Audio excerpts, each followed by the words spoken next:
Agora você ouve uma palavra de vida com o pastor Érico Rodolfo Bussinger.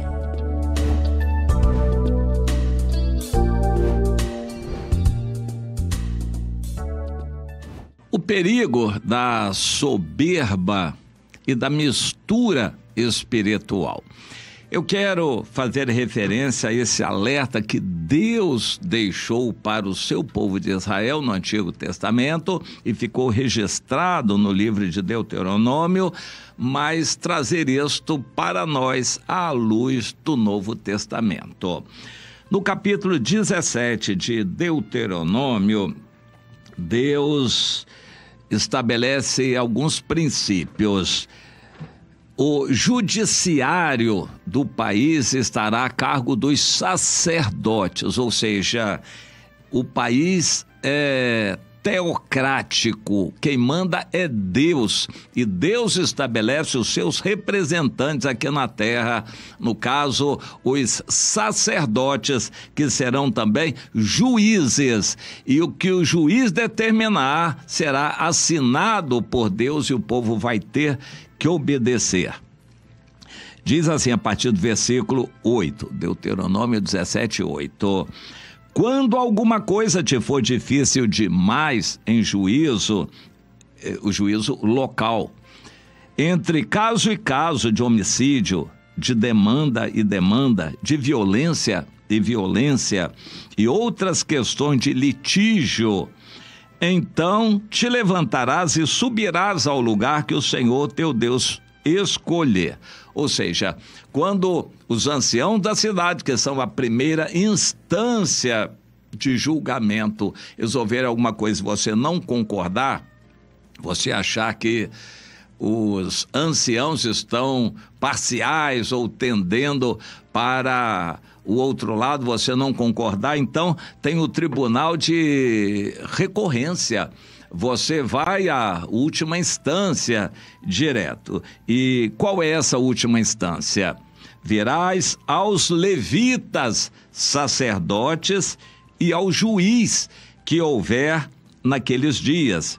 Inquirirás e te anunciarão a sentença do juízo. Ou seja, você vai levar o caso, a sua argumentação e vai explicar a sua posição para os sacerdotes que serão juízes. Um deles estará destacado para o seu caso e vai estabelecer a sentença, que pode concordar ou não com a sentença dos anciãos locais.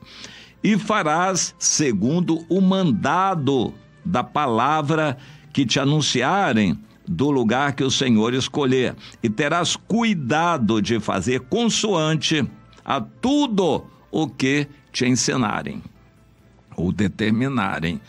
Segundo o mandado da lei que te ensinarem e de acordo com o juízo que te disserem, farás. Da sentença que te anunciarem, não te desviarás, nem para a direita, nem para a esquerda. O homem, pois, que se houver soberbamente, não dando ouvidos ao sacerdote, que está ali para servir ao Senhor teu Deus, nem ao juiz, esse morrerá. E eliminarás o mal de Israel, para que todo o povo ouça, tema e jamais se ensoberbeça. Não é para ninguém ter nariz grande, empinado e se ensoberbecer. Todos devem estar debaixo da lei, debaixo de autoridade e debaixo da cobertura espiritual. A pessoa até tem um primeiro direito de questionar a sentença dos líderes locais. Mas quando houver a recorrência e for determinada a sentença e o sacerdote e juiz determinar, estará determinado. A mesma coisa no caso de estabelecimento da lepra ou de qualquer outro assunto. O sacerdote teria a palavra final. Esse princípio precisa ser absorvido por nós.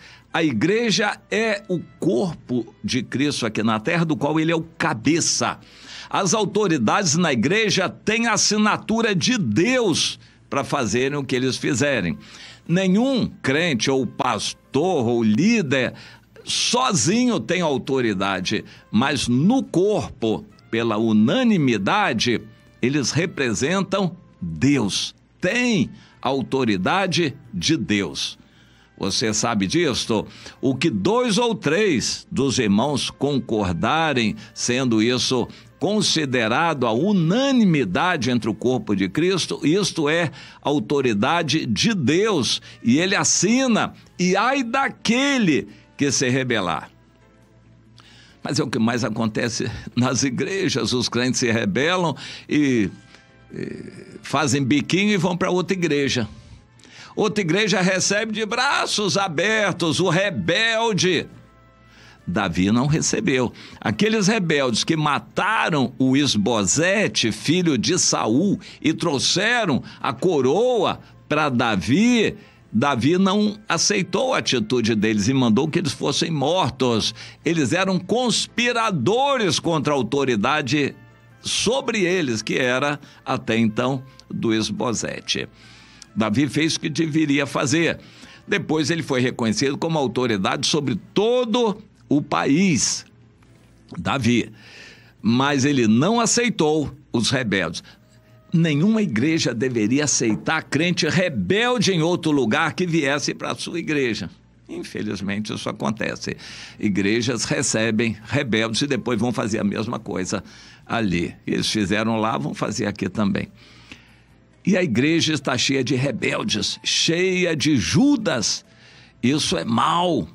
A autoridade precisa ser muito importante, inclusive em questionamentos de irmãos contra irmãos.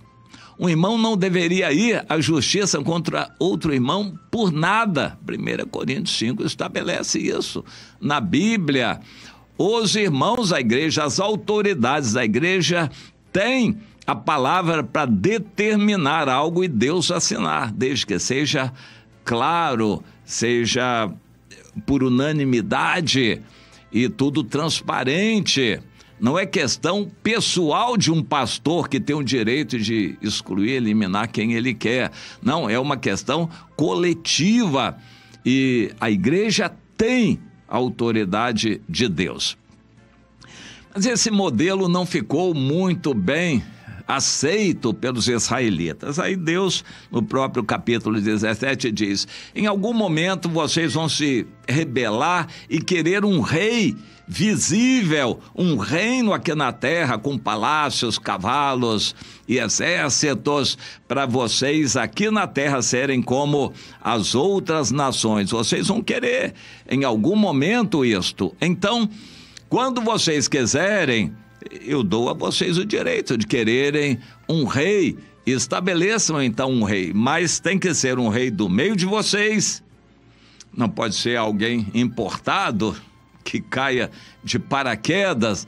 O líder tem que ser do meio de vocês, alguém conhecido, reconhecido, que tem as qualidades espirituais reconhecidas pelo povo. E dentre outras obrigações que esse rei vai ter, ele vai tirar um traslado dessa lei, uma cópia, vai ter uma Bíblia com ele, vai ter que ler todos os dias, para que o seu coração não se ensoberbeça e se eleve sobre os seus irmãos. O líder precisa entender que ele está ali para servir, não é para mandar. É para servir, para ser servo dos irmãos. Para isso ele precisa ler a Bíblia bastante. No nosso meio, todos os irmãos são instados a lerem a Bíblia toda em um ano. A maioria faz isto. Nosso desejo é que todos pudessem fazer também, inclusive crianças. Todos têm que ter a lei de Deus na mão, a palavra de Deus para obedecer e um poder exortar o outro. Todos deveriam. E Deus estabeleceu esse princípio. E mais um outro princípio que eu queria realçar aqui, no capítulo 18. Ter a Bíblia na mão e ler sempre, todos os dias, era obrigatório para o rei. mas era recomendado também para todos os demais habitantes. Eles precisavam estar bem afinados com Deus, cultuarem a Deus, orarem a Deus todos os dias, para que eles estivessem preparados para repelir os ataques do inimigo, do diabo, que estaria semeando misturas religiosas, trazendo ídolos, novidades de cultos de outros povos. Aquilo tudo seria uma tentação para eles, até por curiosidade, quererem conhecer a mitologia grega, a mitologia de outros países. E, infelizmente, isso aconteceu na época de Salomão. E foi um estrago para Israel, que nunca mais se recuperou daquele estrago que começou a acontecer nos dias de Salomão. E Deus aqui no capítulo 18, então, de Deuteronômio, diz: quando entrares na terra que o Senhor teu Deus te dá, não aprenderás a fazer conforme as abominações dos outros povos. Não se achará entre ti quem queira sacrificar seu filho, nem adivinhador, nem prognosticador, nem agoureiro, nem feiticeiro, nem encantador, nem necromante, nem mágico, nem quem consulte os mortos, pois todo aquele que faz essas coisas é abominação ao Senhor. E Deus manda o seu povo ser duro contra essas pessoas. No nosso meio, nem por curiosidade deveríamos querer ter conhecimento de outras religiões, de qualquer tentativa de Satanás com essas coisas, horóscopos e prognósticos e consultas a mortos, etc, etc. Essas coisas são abomináveis ao Senhor. Eu já ouvi de uma igreja que ia fazer culto no cemitério, sexta-feira, meia-noite. Eles recebiam a presença de um demônio ali, um demônio se intitulando Arcanjo Miguel, etc, etc. É uma abominação a Deus. Mas existem em muitas igrejas atos proféticos estranhos. Vamos nos ater ao que a Bíblia estabelece para nós. Essas coisas nem sejam consideradas entre vós. Isso é abominação para Deus.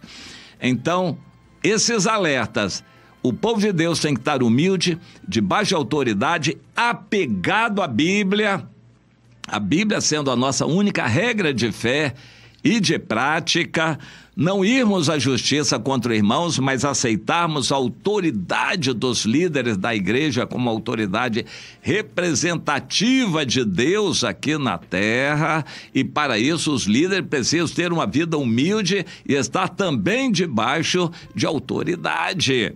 E repelirmos qualquer insinuação estranha, seja lá o Halloween, seja lá o Papai Noel. Temos que repelir tudo que não é de Deus.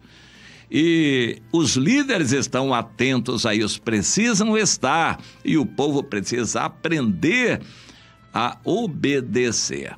No Novo Testamento nós temos respaldo para tudo isto. Nada de carne sacrificada a ídolos, vamos tomar cuidado com essas questões, nada de festejos mundanos, carnais e malignos, nada disto. Não irmos à justiça, não ficarmos valorizando demais a justiça humana. Ai daquele que for a justiça humana contra o seu irmão e não for a justiça de Deus representada pela igreja. Então nós temos toda a orientação de Deus para a maneira como nós devemos viver na igreja que tem a autoridade de Deus aqui na terra. E para isso os líderes têm que ser humildes, estar apegados à Bíblia e estar também debaixo de autoridade. Você consegue entender esses princípios bíblicos?